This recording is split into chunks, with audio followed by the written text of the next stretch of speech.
Apprenti conducteur, apprentie conductrice, bonjour. Tu as toujours voulu savoir comment fonctionne l'apprentissage de la conduite. Tu te demandes si tu vas y arriver. C'est Nassim, ton enseignant de la route préféré. Et à la fin de ce tutoriel vidéo, tu t'approcheras un peu plus vers ton permis de conduire. Alors, apprendre à conduire, comment ça marche? Tout d'abord, tu dois savoir qu'en fonction de ton âge, tu n'es capable d'apprendre qu'un nombre limité de choses.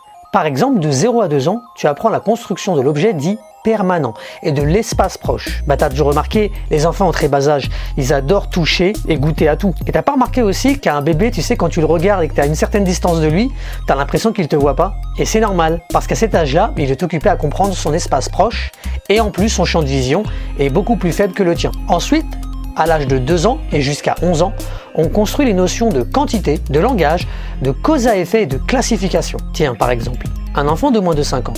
Si tu prends un verre rempli d'eau et que devant lui, tu verses tout le contenu dans un autre verre, mais de taille plus petite, eh bien il y a fort à parier qu'il va te dire que le nouveau verre contient plus d'eau, car il voit un niveau d'eau plus grand. Il n'a pas encore le niveau de développement intellectuel suffisant pour comprendre les notions de cause à effet et de quantité. Puis, à partir de 11 ans, on rentre dans le stade des opérations dites formelles. C'est le passage à la pensée conceptuelle et au raisonnement hypothético-déductif. Oh, celui-là, juste en le disant, j'ai mal au crâne.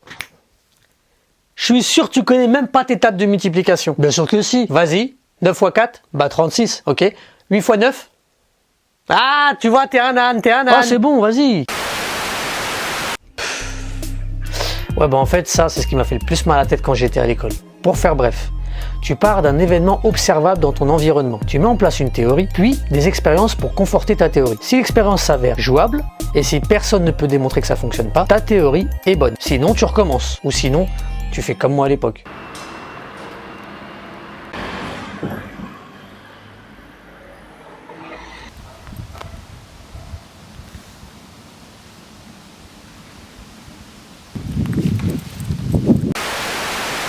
Et là, on va parler du concept de charge mentale ou charge cognitive. Prenons ce verre d'eau par exemple, et disons qu'il représente la quantité de tâches que ton cerveau est capable de réaliser à un instant donné. Tu vois, quand on me regarde démarrer ici et tourner à l'intersection, ça a l'air simple.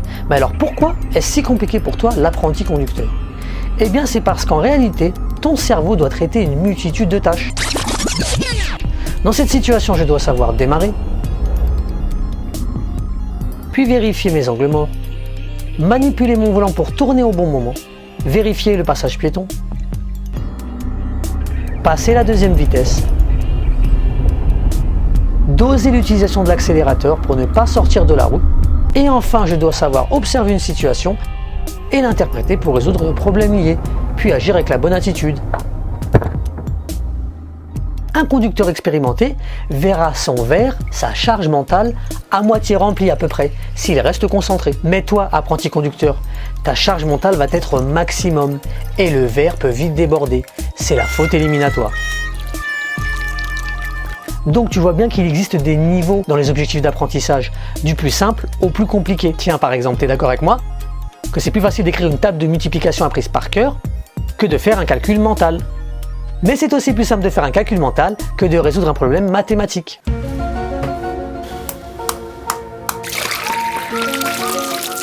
Regarde bien la différence entre ces deux vidéos. C'est très clair. On peut voir que de haut en bas, ton cerveau aura de plus en plus d'informations à traiter. Et en plus, la vitesse n'est pas la même. La vidéo du bas va faire augmenter ta charge mentale. Tiens, prenons un autre exemple, celui du sport. Et plus particulièrement celui du sport de combat. Pour espérer devenir un jour un grand champion, tu vas devoir apprendre d'abord les bases du combat.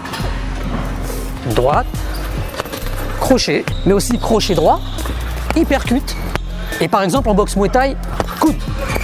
Ensuite, ton coach va simuler avec toi des situations de combat. C'est le travail de psychomotricité. Il va t'apprendre à automatiser les gestes.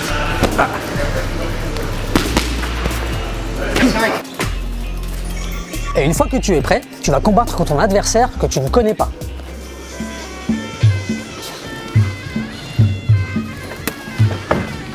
Mais si tu n'as jamais fait de boxe de ta vie, que je te mets dans une situation de combat, tu vas être débordé et paniqué.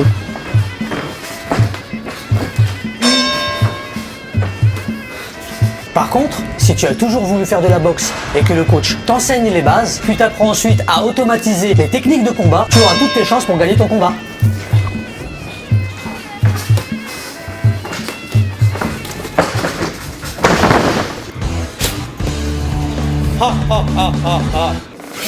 Ah, t'es mal les jambes de coq.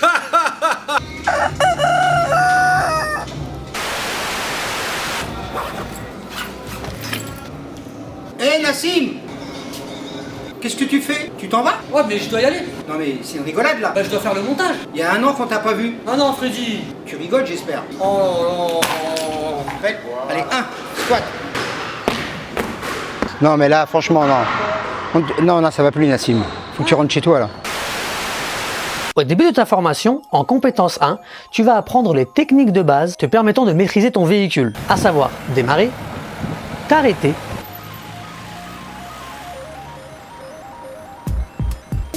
maintenir une trajectoire et savoir utiliser la boîte de vitesse. En gros là, tu apprends tes tables de multiplication. Mais ce n'est pas suffisant, car savoir conduire signifie aussi savoir coordonner toutes ces actions dans un flot de circulation et en respectant le code de la route. On entre donc en compétence 2. On va donc t'apprendre par exemple à détecter les panneaux de signalisation pour adapter ton allure et ton comportement, à t'insérer dans un carrefour à sens giratoire, à le franchir aussi, à détecter le système de priorité, notamment pour trouver la priorité à droite, et les stationnements. Il en existe 3 sortes. En gros là, tu apprends à faire tes calculs. Puis, en compétence 3, on va t'apprendre à analyser une situation et arriver à adapter ton comportement. Par exemple, le maintien des distances de sécurité, le croisement et les dépassements, ou encore la capacité à t'insérer sur une voie rapide.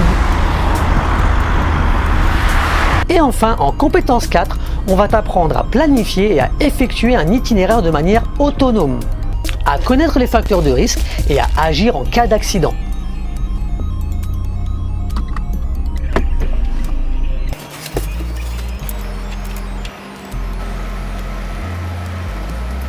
Donc, pour conclure, la conduite nécessite la capacité à manier plusieurs commandes à la fois, l'analyse d'une situation et la prise de décision, et la connaissance des règles de circulation.